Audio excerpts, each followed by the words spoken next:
Salut les voyageurs, j'espère que vous allez bien. Aujourd'hui on se retrouve pour parler de deux personnages au destin lié, à savoir Barbe Noire, Marshall D. Teach et Monkey D. Luffy. Mais avant de commencer la vidéo, toi cher voyageur qui passe par là, je te vois. Abonne-toi pour faire partie de l'aventure Logpause. Ensemble on atteindra Loftel et on trouvera le One Piece. N'oublie pas qu'un concours a été lancé sur mon Instagram pour gagner 2 jumps, vous avez jusqu'à la fin du mois pour y participer. Si la vidéo vous a plu, je compte sur vous pour la liker avec votre acquis du likement et n'oubliez pas d'activer la cloche d'or de Chandora pour ne rien manquer des futures vidéos. Sur ce, commençons la vidéo. Il est l'un des personnages les plus intéressants de One Piece, peut-être même le grand antagoniste de l'œuvre. Sinistre et machiavélique, il a su à travers le temps se frayer un chemin jusqu'à acquérir ce qu'on connaît aujourd'hui comme le Logia le plus fort et même atteindre le titre de Yonko. C'est vous dire le danger qu'il représente. Une menace qu'on peut qualifier de directe en ce qui concerne le héros du manga, car oui, il est lui aussi à la recherche du fameux One Piece. Marshall D. Teach, un nom qui résonne dans la tête des fans, celui qui a tué Barbe Blanche et qui a réussi à lui voler son fruit du démon, devenant ainsi le premier personnage à avoir mangé 2 fruits du démon. Teach, l'antagoniste final de Luffy, en tout cas du côté des pirates. Comment vous dire qu'il y a énormément de théories et de mystères qui englobent ce personnage. Et aujourd'hui j'ai décidé de vous parler d'une théorie que j'avais déjà présentée avec une variante. Nous savons peu de choses concernant le fruit de Barbe Noire, si ce n'est qu'il est capable d'annuler a priori le pouvoir des autres fruits et aussi et surtout d'attirer n'importe quoi dans cette ténèbres. C'est le fruit qui incarne le mal par excellence, le fruit parfait quand on parle du grand méchant. Un fruit qui selon moi pourrait permettre à son utilisateur d'emprisonner l'âme de ceux qui l'affrontent et qu'il bat, lui donnant par conséquent la capacité de voler leur pouvoir, car comme vous le savez sans doute, le pouvoir du fruit du démon s'attache à l'âme de son utilisateur et ne peut la quitter que lorsque ce dernier succombe. Il est alors logique de penser que le fruit de Barbe Noire est capable lui aussi d'attirer l'âme d'un ennemi qui vient de mourir, l'empêchant ainsi de trouver le repos tout en accédant pourquoi pas à leur pouvoir si ceux-ci se trouvent être des mangeurs de fruits du démon.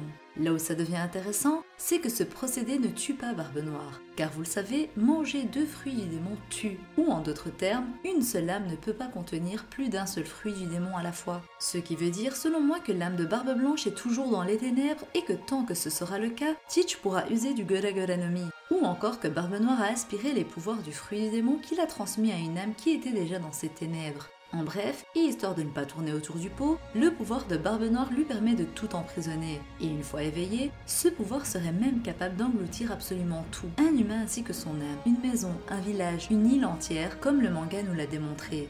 Des ténèbres permettant d'accueillir des choses sans limite, un espace de stockage bien caché car si vous vous souvenez bien, Barbe Noire peut aspirer des gens, des villages, tout dans ces ténèbres mais aussi les rejeter. Et lorsque ce dernier s'est rendu à Appledown et qu'il avait englouti les marines, un soldat ayant déjà été absorbé et rejeté dit « J'étais dans les ténèbres », prouvant que c'est une sorte de dimension au sein du corps de Barbe Noire. Cela nous amène sans grande surprise à la disparition de la fameuse île divine, connue sous le nom de God Valley, la vallée des dieux. Et oui, la disparition de cette île est selon moi due au grand pouvoir du fruit des ténèbres. Mais je vous rassure, celui qui avait à l'époque éveillé son pouvoir et englouti avec lui toute l'île n'est nul autre que Rox d'Ishebek, ancien utilisateur du Yami Yami no Mi. Beaucoup se posent alors la question, pourquoi Barbe Blanche ne connaissait-il pas le fruit des ténèbres si Shebek, son ancien capitaine, le possédait? Eh bien selon moi c'est tout simplement car Shebek n'avait pas l'utilité de l'utiliser devant ses Nakama, sachant que l'équipage des Rox était un équipage où les Nakama se tapaient entre eux. Ainsi dans un équipage où la loi du plus fort règne et où la confiance elle ne règne pas, il est logique de se dire que Shebek ne montrait pas si facilement que ça son pouvoir. Là où toute cette théorie devient intéressante,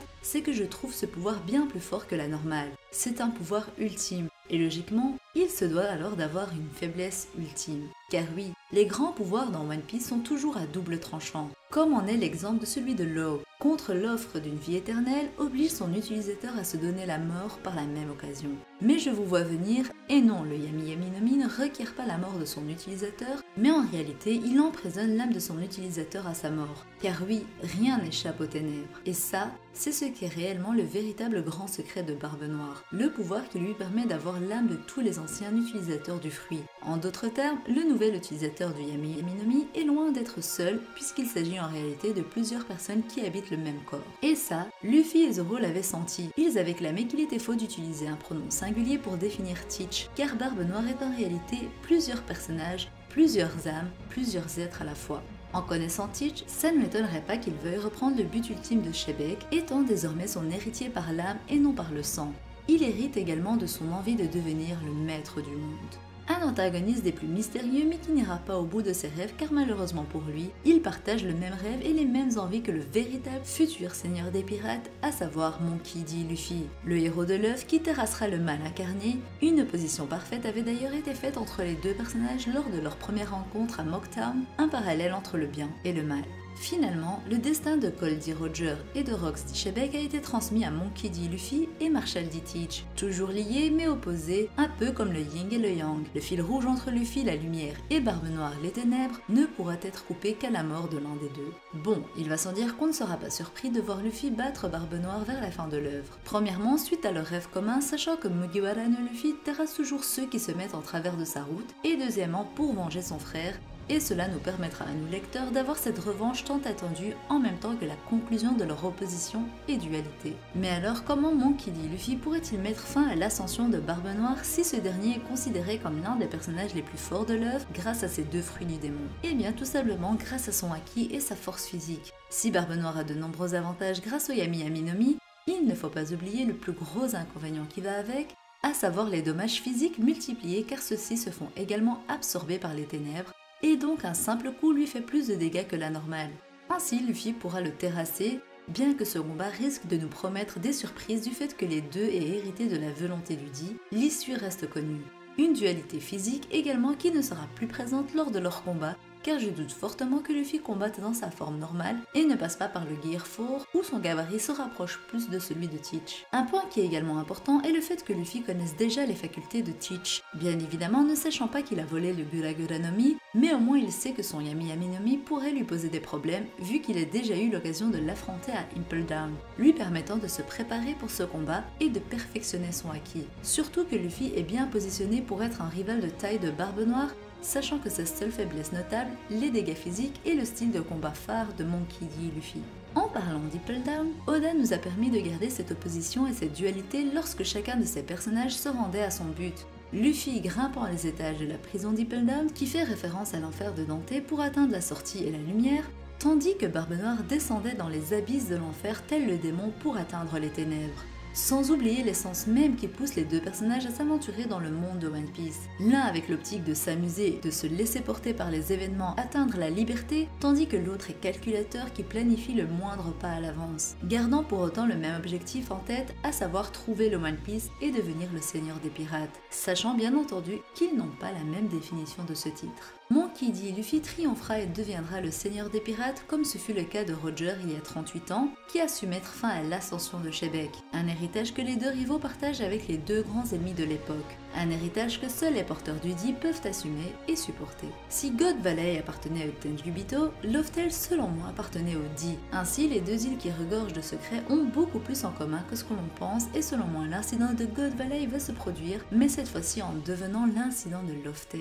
Loftel, la dernière île où se cache le One Piece, le trésor laissé par Roger. Une île où le combat ultime entre Marshall D. Teach et Monkey D. Luffy va avoir lieu. Un dernier combat pour couper le fil rouge du destin qui les lie, au même titre que le combat entre Roger et Shebeck qui a eu lieu sur God Valley. Une question se pose, comment Barbe Noire ira-t-il sur Loftel n'ayant pas de road poneglyph ni même quelqu'un sachant les déchiffrer? Pour ma part, je pense que le vol du fruit d'Absalom, le fruit d'invisibilité, n'est pas laissé au hasard. Ainsi, grâce à un éveil de ce fruit, Shiryu pourrait rendre invisible le bateau de Barbe Noire et ainsi il pourrait suivre les Mugiwara sur la dernière île Loftel. Une méthode perfide et lâche correspondant totalement au personnage de Teach. Ce combat entre Barbe Noire et Luffy ne serait sûrement pas le combat final de Luffy étant donné qu'il reste Im-sama dont on ignore tout. Mais deux possibilités alors s'offrent à l'œuvre. Soit Barbe Noire sera l'ennemi final que Luffy vaincra avant de trouver le One Piece et ainsi cette trouvaille mettra fin à l'œuvre, soit ce combat et la trouvaille du One Piece ouvrira les portes sur une plus grande guerre, celle contre le gouvernement mondial et plus particulièrement Im-sama. Quoi qu'il en soit, selon moi, Barbe Noire sera vaincu du début à la fin par Luffy et ce sera l'un des seuls adversaires que Luffy devra battre seul, sans l'aide de personne.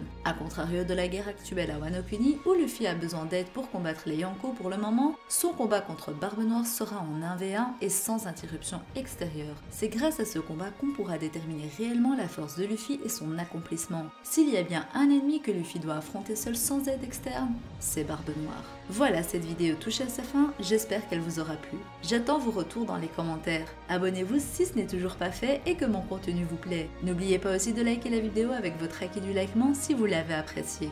Je compte sur vous aussi pour activer la cloche d'or de Chandra pour ne rien manquer des futures vidéos. Sur ce, je vous dis à la prochaine et d'ici là, portez-vous bien. Bisous.